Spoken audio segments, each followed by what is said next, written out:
Look at how this daddy koala bear. Hi. Shy. Honey, there's no more room. We're all getting bigger. You know, or at least you guys are getting bigger. Daddy may not be getting bigger, but you two are getting bigger. You are. I am now. Older. I'm getting older, but that doesn't mean I'm getting bigger, Hunter. Look at this. This is Zooey Koala Bear, and is this yours, Sweets? No, it's mine. Okay, Hunter has 2 koala bears, and this is a daddy koala bear loving the baby? Yeah. Aw, that's so nice that you made it to daddy. All right, you guys. His name is Koali. Oh, you got a new Ranger Rick today, huh? Oh, good. Well, I read yours first last night, so let me read Cheyenne's first tonight, okay? We're going to read about the silver slippers. Didn't we already read this on tape, or did we? No, we read it before, but not on tape. Not on tape? Okay, well, we did on tape. We did? We didn't. All right, we're going to read it again. Anyway, this is called The Silver Slippers, and it's about a little girl who's a ballerina. It says, once there was a little girl who dreamed of being a ballerina, and she longed for the day that she would dance on stage before a large audience. But until that day came, she danced before a small one, and she does just like what you do, Cheyenne. Yeah. Sometimes Cheyenne puts all her animals up on the stairs to watch her, and then she performs at the bottom of the stairs, don't she? Yeah, we're cute. Well, look at this. This little girl's doing the same thing. There's her kitty, and then here's her doll and her stuffed animals. Well, it says twice a week, the girl's trying to stick out her leg like the ballerina poster, and the cat's trying to stick out his leg, too. He looks kind of funny. Yeah, well, is she Kitty? Yeah, it's Shua. Oh, okay. Okay. Anyway, it says twice a week the little girl took ballet lessons after school, and she practiced at class and she practiced at home, and ballet posters on the walls of her room inspired her. But no matter how hard she tried, she never could get into exactly the same position as the one on the poster. In class, she was never quite in step, and the little girl was frequently discouraged. And one day, the teacher told the class that there was to be a ballet recital. I haven't decided who will be the prima ballerina and lead the other dancers, she said. Oh, the prima ballerina, thought the little girl. I would really like to be the prima ballerina. But then she remembered her last practice session on the bar. Oh, I could never be the prima ballerina, not the way I dance now, she thought, but she wanted to be so bad. And so that afternoon, the little girl hurried home and told her mother about the ballet recital. And she told her about longing to be a star ballerina. Well, I think you can do it, said her mother. You just have to practice, maybe even a bit more than the other girls. You have to decide what you want. And so the little girl thought about what her mother had said, and she decided that she really did. Cheyenne decided that she really did want to be a prima ballerina. And so the next day, when the little girl was practicing, her mother came into the room. I have something for you, she said, and she handed the little girl, Cheyenne, a small white box that was tied with a beautiful silver bow. And the little girl untied the bow and opened the box, and there, resting on a small cushion of velvet, was a pair of tiny silver slippers on a silver chain. These slippers are very special, Cheyenne, said Mama. They will help you become the prima ballerina by reminding you of what you want. Where are they, honey? We have them. Where are they on the chain? No, but they broke. Did they? Yeah. Well, the little girl. Separated. The chain separated? Separated, that's right. The little girl put on the necklace and looked in the mirror, and the silver slippers glistened in the light, and she wondered how a necklace could help her become the prima ballerina. And so for the next few weeks, the little girl worked very hard, and every spare moment she practiced. When her friends played outside, she practiced. And when they went to the movies, she practiced. And all the time she practiced, she wore the silver slippers. I would play outside. And days went by, and the little girl danced better. And weeks passed, and the little girl continued to improve. And the teacher saw how hard the little girl had practiced and how much better she was dancing. And when it was time to choose the lead dancer, the teacher chose the little girl. And the little girl rushed home after class to tell her mother the news, and her mother gave her a big hug. I knew you could do it, Cheyenne, Mama said. And so for the next 2 weeks, Cheyenne continued to practice. The magical cylinder in the front there. And the next day, and the big day arrived. And Cheyenne was excited and a bit nervous. And after supper, she went to her room to get dressed. And she put on her pink tutu and pink ballet slippers. And around her neck she wore the silver slippers. And her mother tied her hair with a satin bow. And that night, the school was aglow with lights when the little girl and her mother arrived. And the little girl had never seen the school lit up like that. Because she wasn't there at dark. And all the ballerinas were in a flutter backstage, and most of them were already in their costumes and putting on their makeup. And the little girl's mother helped her redden her lips and put pink on her cheeks. And looking in the mirror, she thought she looked quite like a ballerina, but she certainly didn't feel like one. What if I miss a step? What if I trip on the stage? What if I can't do it? The little girl thought to herself. Now the little girl heard strains of music coming from below the stage. The performance was about to begin. It was then that something unexpected happened.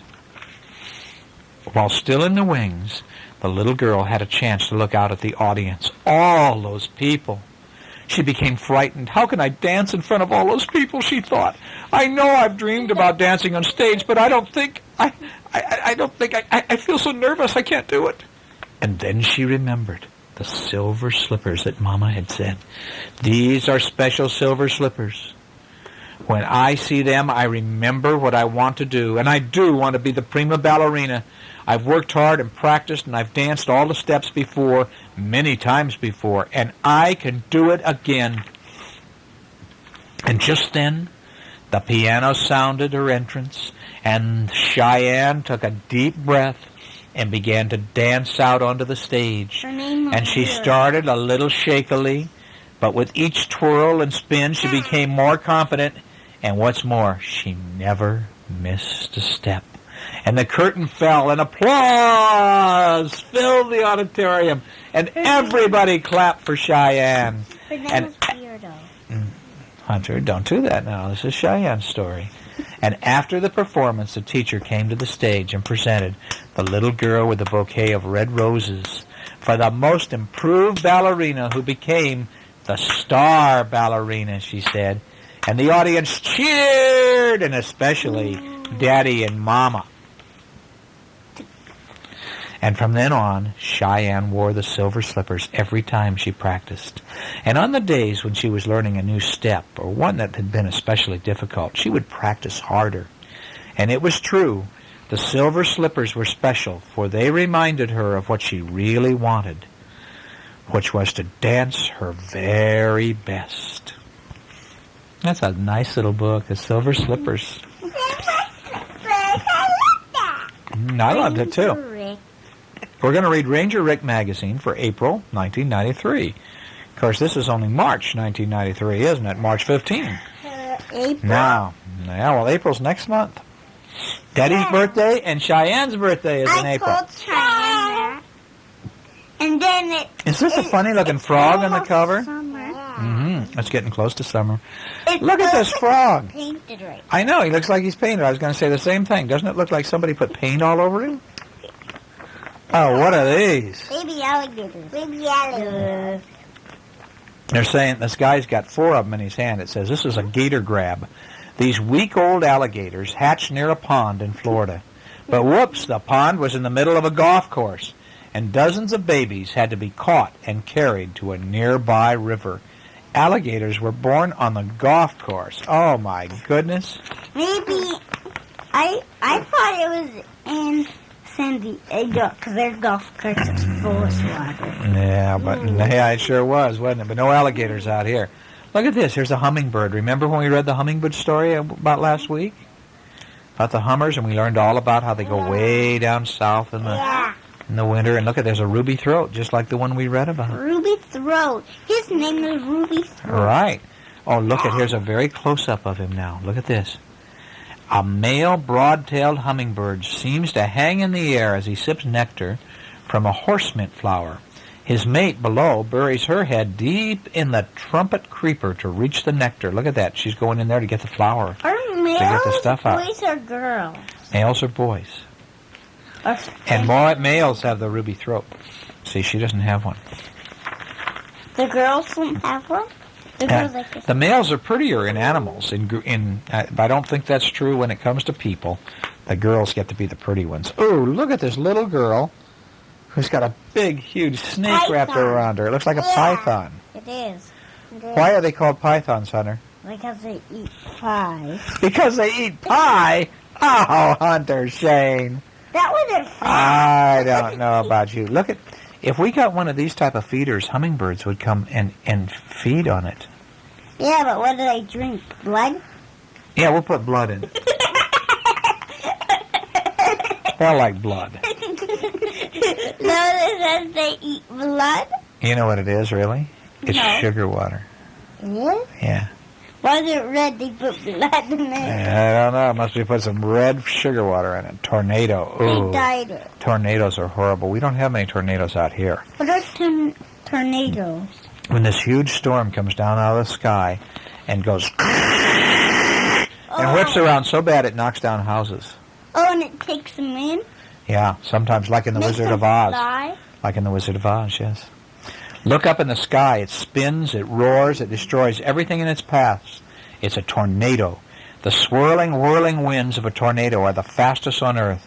They spin around and around at speeds of close to 300 miles an hour.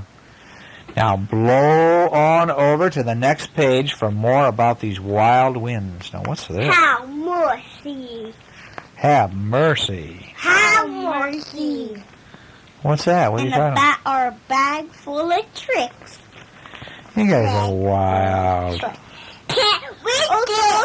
We did. That happened in Sutphen. The sea duck got sucked into one of those things, but they turned it on and fly it out. Really? Yeah, I don't know how they would do that. It says in 1937 a tornado lifted a train engine and turned it around and set it back down on some nearby railroad tracks. In 1896, a tornado in St. Louis proved that wind can be stronger than steel. After the tornado, people found a wooden board driven through the thick steel beam under the bridge. Oh, my goodness. You know what? The train was alive when it got sucked up because it has eyes and a tongue. It looks like it, huh? A tornado that hit Cottonwood Falls, Kansas, ripped a mile of barbed wire fence out of the ground, and then the wind neatly rolled the fence all back up. In 1925, some students left school one day in a tornado. The whirling wind destroyed their small schoolhouse, scooped up all the students, and dropped them beyond the schoolyard. The kids were scared but unharmed. It actually picked them up just like, Dorothy and the Wizard of Oz. Now why do mother kangaroos hate rainy days? Daddy, what does people if the TV breaks and they hit a hammer into the TV? I don't know what we're talking about, sweet Cheyenne. And then they go in the TV while the crack is, then they glue it back together. Oh, you break the TV, you can't glue it back together. Yeah, it'll be bad luck, right? That's right. Why do mother kangaroos hate rainy days? I don't know. Because their children have to pay inside.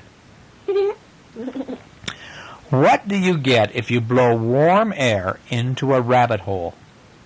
I don't know. Hot cross bunnies. What kind of a rabbit can fix a flat tire in your car? A jackrabbit. That's right. You knew that, huh? Rabbit. What kind of fruit can hop away and get married?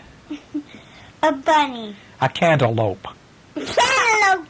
I was going to say that, really. What do snakes do after they fight? They eat the other snake's head off. No, they hiss and make up. I was just saying I was going to do that. How many birds can carry a large box? 10. Toucan. 2? You know what a toucan is. You know what a toucan is, one of those big birds with a funny, colorful bill. Yep. How do you spell mousetrap in 3 letters? C-A-T, which spells what? Cat. Cat catches mice, too, isn't he? So cat's a mousetrap. How do you spell a mousetrap in 3 letters? C-A-T. Swimmer, are you sure there are no crocodiles on this beach? Lifeguard, quite sure. The sharks chase them away. Oh, that's horrible, you guys. There's Shira.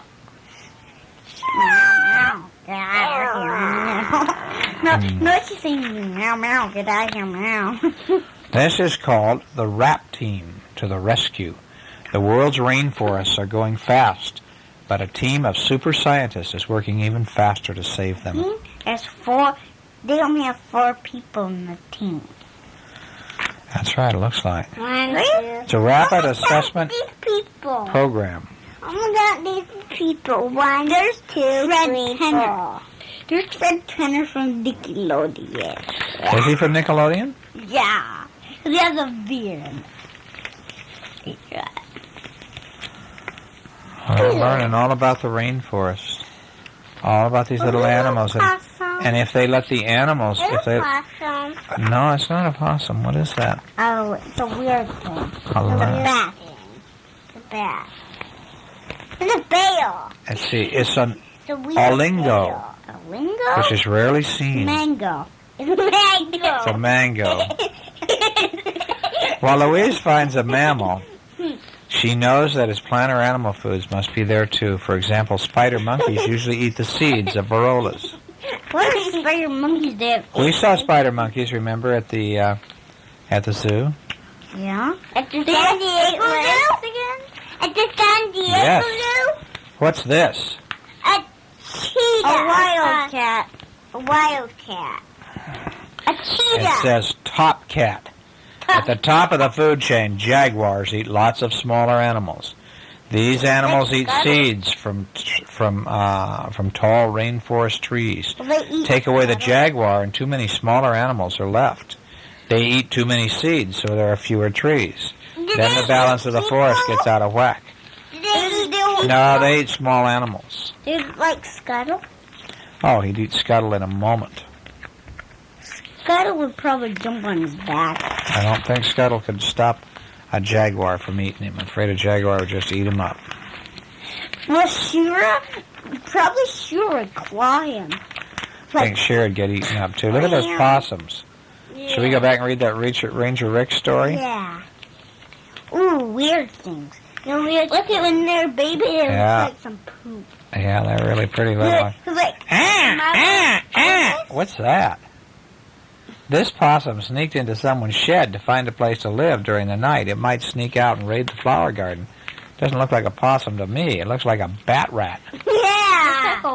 It looks kind of bizarre. It's a very weird thing. Who am I? A billy goat classic. It's the billy goat gruff.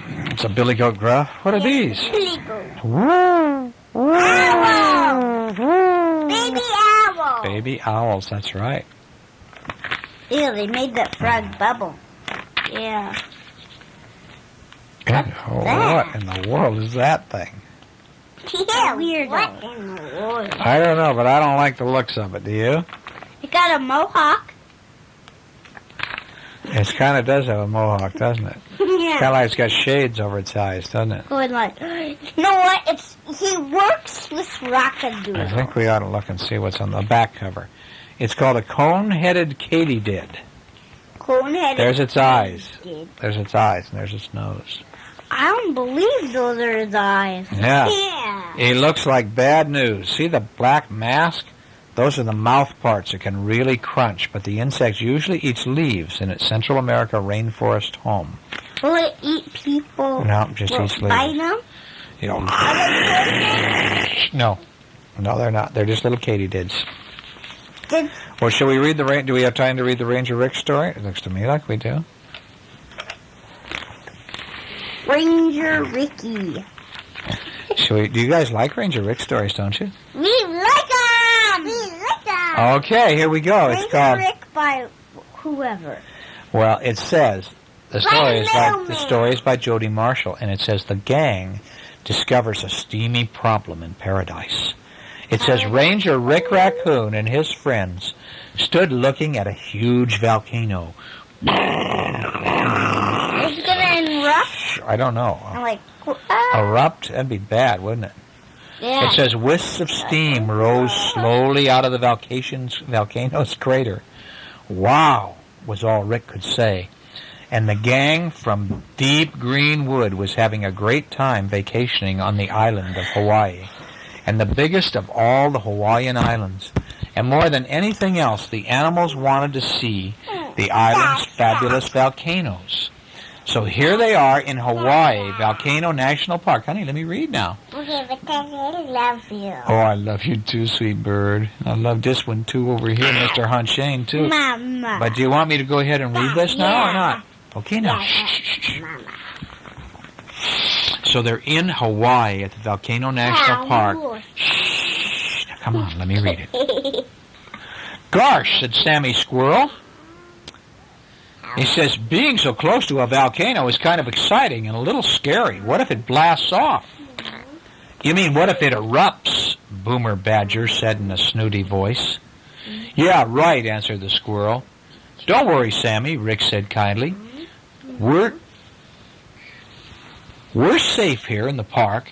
Even if the volcano did erupt, the rangers would warn us in time to escape. Well, the animals looked at the volcano in silence. Even Boomer was for once quiet, and a feeling of power and mystery filled the air. And after a while, Scarlet Fox spoke up, and her voice was hushed. You know, she said, some folks believe that when the volcano erupts, it's a sign that Pele is angry or upset. Pele? Who's that? Asked Sammy. He glanced quickly over his shoulder, and suddenly, from out of nowhere, a strong, clear voice rang out. Our Pele is very powerful. She is Hawaii's ancient goddess of fire. And a distant rumble seemed to echo the mysterious voice. And Sammy jumped, and Boomer caught his breath, and Rick and Scarlet glanced at each other, and then looked around to see who had spoken. And a beautiful hawk. See, there he is on the tree. Squawk. A hawk. Squawk. Right. Okay, now. A beautiful hawk was perched on the tree limb near the animals. Aloha, said the bird. Did I startle you? Oh, please don't be afraid. I'm Leo, the Hawaiian hawk, and I live in the rainforest near here. Well, the animals introduced themselves. It's great to meet you, Leo, said Rick. Eo. I'd love to see where you live. Well, I'd be happy to show you, said Eo. Please follow me. And so Eo soared off toward the forest, and the gang scrambled to keep up. And soon they entered one of the most amazing forests they'd ever seen. Ferns as big as trees reached for the sky, and mosses covered tree trunks and branches, and colorful flowers glowed in the sun. This is great, cried Boomer, burying his nose in a red flower, and the others agreed. There's something almost magical about this place, said Scarlet. An orange and black butterfly fluttered down and landed on the tip of her nose. And Eo flew to a nearby branch.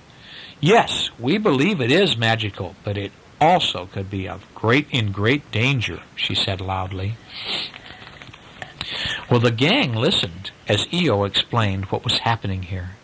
Some people in Hawaii, she said, were planning to use geothermal energy to make electricity. Geothermal means earth heat, heat from the hot melted rock inside the earth.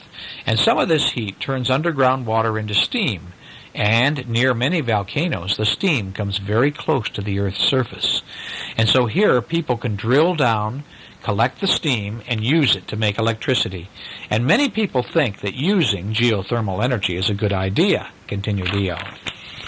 And in some ways it is.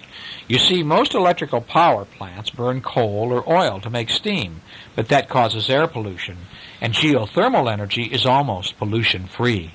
Well, sounds good to me, said Boomer, with a big grin. I think they should go for it. Wait a second, said Rick. Eo, wouldn't the work crews have to cut down part of this forest? I mean, they would have to build roads and drilling places, wouldn't they? Eo nodded. Yes, Rick, it's happening already. Come on, I'll show you. Uh-oh, they're going to cut up the rainforest. Well, the animals followed Eo to a muddy road, and in the distance stood a strange-looking tower. Eo explained that the tower was part of a huge drill, and people were using the drill to dig underground for steam, and they were testing the area to find out if there was enough steam to make electricity. And suddenly the ground began to rumble, and great puffs of steam started to gush out of the base of the drill.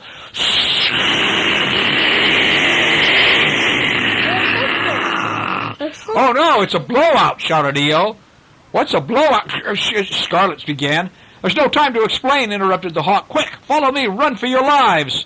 And without another word, Eo took off. Oh yeah, they're all running because they're all scared because it's exploding with steam out of here. Okay, Rick, Scarlet, Boomer, and Sammy followed, slipping and stumbling as they ran along the muddy road. But they couldn't move fast enough, and the cloud of awful-smelling steam rolled over the fleeing animals. My eyes are burning," shouted Sammy, and he stopped and covered his face with his paws. "Keep moving, Sammy, the steam is dangerous," yelled Rick, and his own eyes stung like crazy, and his throat felt as though he had just swallowed a red-hot pepper.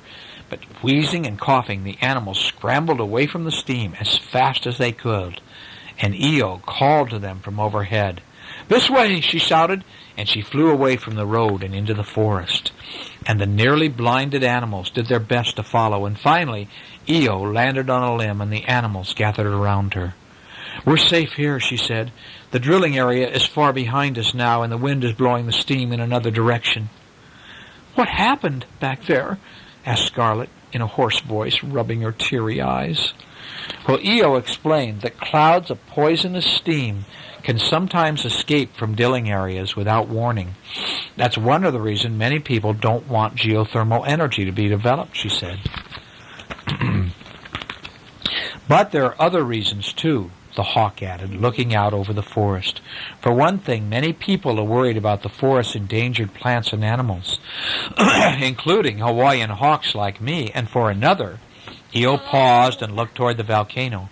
For another thing, some people fear that harm will come to the land of the Great One, the goddess Pele.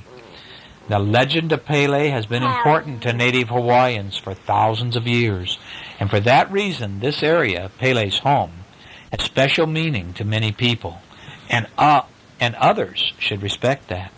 Now Boomer, right? Boomer rolled his eyes. "Oh, come on," he said, laughing. "You mean people still believe that goddess stuff?" And Eo fluffed up her feathers and looked at Boomer. "It's foolish to make fun of someone else's beliefs, Boomer," she said sharply. The badger looked away and said nothing. "Sounds like this forest is important, just as it is, to animals and plants and people," said Rick. "Is there any way for people to get the energy they need without hurting the forest?" "Oh, yes," said Eo. "One way is to be more careful about using electricity. If people could conserve what they already have, they might not need to drill for geothermal energy in the forest. And that would mean saving the home of some very rare plants and animals. That means we turn off the lights when we're not using them so we don't use it." And Eo smiled back at the badger. "Don't worry, Boomer," she said. "Some people believe Pele will make sure she's not forgotten." And with that, another low rumble like thunder echoed in the distance. Do you think that they should make geothermal energy? I don't know. I don't know either. Can you finish the story? That's it. No, that they looked like they were crying. Yeah, because the stuff got in their eyes. Did you have another book here that you want me to read on a minute? Oh, yeah, this is a long one. This is a very long book. We can't read all this one. This is about the Iditarod. Well, maybe the words are big. Let's see how much time we have here. We got a little bit of time. Kaiana's. It says Kaiana's Iditarod. The Iditarod is a race that's run 1,000 miles to Nome. A husky named Kaiana, who made the trail her home, and a man on a team in Alaska-bred adventure was their creed. They would struggle till the bitter end to claim this mighty deed. And this is up where Grandma lives. You know, Grandma lives in Anchorage? Yeah. Or she lives out in Homer now, which is down here in Alaska. But this is where the Iditarod race is. It goes all the way out there to Nome, Alaska. It says the birch dipped icy spears of light to dance upon the scene. This morning, was the last great race. The dog lot was serene. Oh, it's a poem. Gee. Anyway, look at this. This is where they've got the dogs are all sleeping here. Did you see that? Yeah. What are they sleeping on? Their huskies lay breathing frosty puffs of steam. Okay, now they're getting all the dogs ready. The trucks were parked by early light on the ice of Settlers Bay. Howls and yips filled the air. For months they'd trained for this day. And so, see, they're going to pull the dogs, just like in Shadow of the Wolf, aren't they? And they're going to pull the sleds. And here they go. 5, 4, 3, 2, 1, the man shouted, "Height!" And Kayana pulled hard for her stride, and beyond stretched the trail 1,000 miles long, silent, lonely, and untried. And so here they go now, racing across Alaska.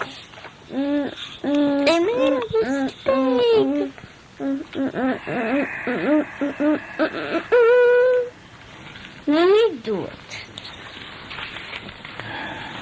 Oh, yeah. I hope I win the blink. All right, you guys, come on. Okay, now, here they go, and at night they have to stop, and what do? They have to make a camp and chop wood so that they can make a little fire and cook their food. They're never going to win the race. And when they plunged down the cliff at Happy River, a moose stood smack in the trail. "Whoa!" yelled the man as he fired 2 shots, and the deadly beast turned tail. And look at this. Here's a porcupine way up in a tree eating the bark, and he's watching them go down below.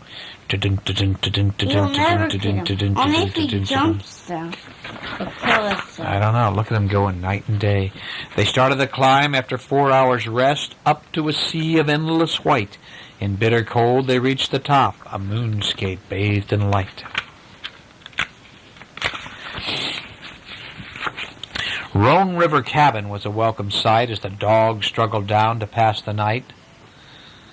A 24-hour layover was the rule of the race, and the Roo was the ideal resting place. Oh, look at these dogs want to fight.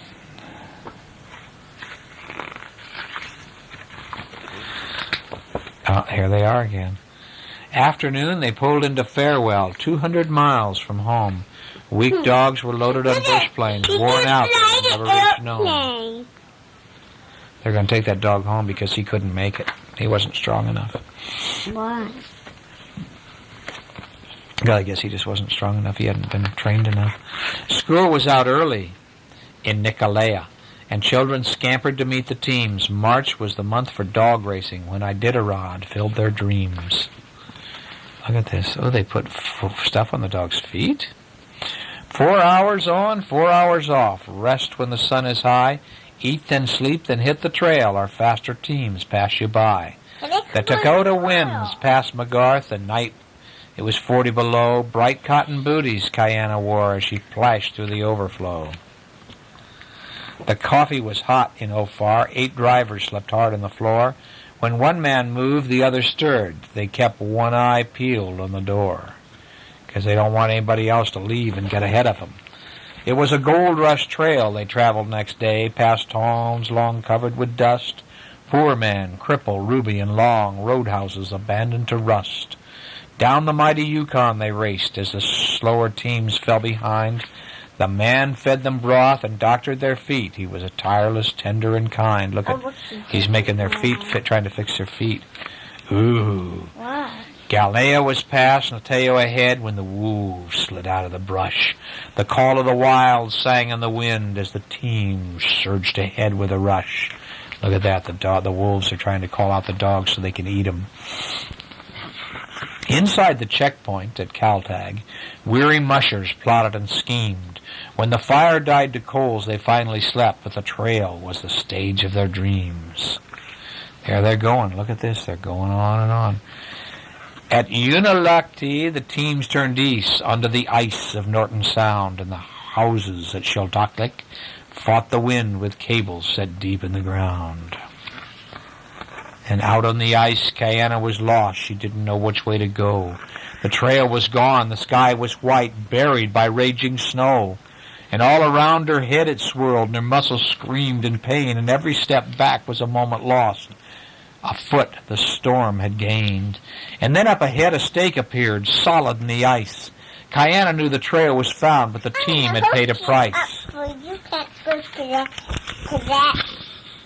Nothing, so you're going to do the seminar.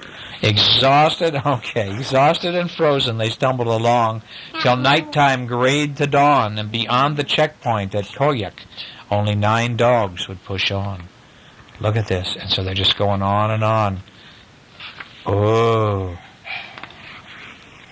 They race by reindeer here, see? Heading on to Nome.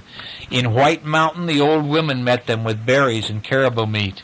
They left while 2 teams were still sleeping, the snow quiet beneath their feet.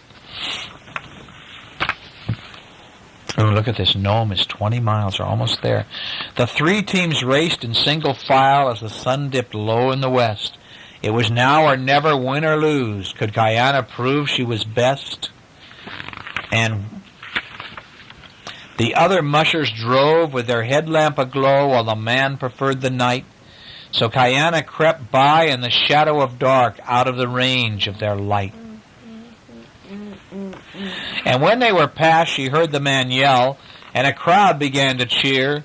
Her weary feet picked up the pace as the finish line drew near.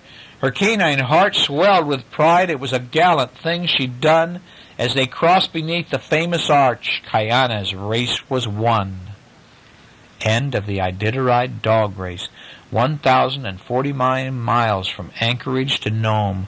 Can you imagine running that long? And that was the end. And the poor doggies are feeling so bad that they have to work on them and fix them up because their poor little feet were hurt terrible. Daddy, running 1,000 miles. Would you like to have to go 1,000 miles? Ouch. This just talks about the people, honey. She's the woman who actually did the race, and this woman is an illustrator. She drew the pictures, and this woman told the story because she had been there, and she actually ran in that race. Can you imagine that? Yeah. I mean, he. That's a woman, isn't it? Yeah, it's Shannon Cartwright. Shannon? And this is Shelley Gill, the 5th woman to run the Iditarod race to Nome in 1978. She's raised in Florida. Gill is a 10-year Alaskan journalist who has traveled extensively throughout the state on assignments.